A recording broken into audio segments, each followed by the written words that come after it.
Bosnia ও হার্জেগোভিনার নেরেত্তা নদীর ওপর দাঁড়িয়ে ঐতিহাসিক মোস্তার সেতু, ঠিক এর কোল ঘেঁষে আছে একটি বেকারি দোকান।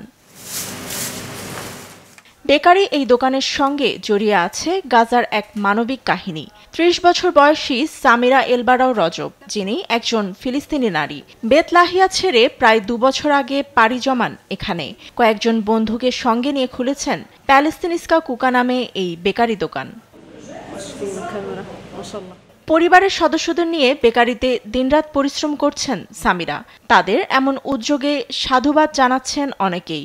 এ দিয়েই চলছে পরিবারের ভরণপোষণ। সামিরার মূল লক্ষ্য গাজায় থাকা পরিবারের বাকি সদস্যদের সহায়তা করা। আমরা কেক বিক্রির কাজটি শুরু করেছি কারণ আমাদের চাকরির প্রয়োজন ছিল। এছাড়াও গাজার পরিবারের কাছে অর্থ পাঠানো আমাদের মূল উদ্দেশ্য। প্রতি মাসে আমরা টাকা পাঠিয়ে যাচ্ছি যেন তারা কিছুটা হলেও ভালো থাকে।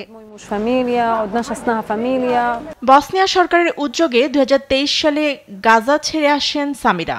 মোস্তারের কাছে একটি শরণার্থী শিবিরে আশ্রয় নেন তিনি। এবছর জাতিসংঘ শরণার্থী সংস্থা ও একটি ক্যাথলিক সংস্থার সাহায্য পেয়েছেন তিনি। গাজায় ইসরায়েলি হামলায় চরম বিপদে থাকা পরিবারের বাকি সদস্যদের ফেরানোর চেষ্টায় আছেন সামিরা।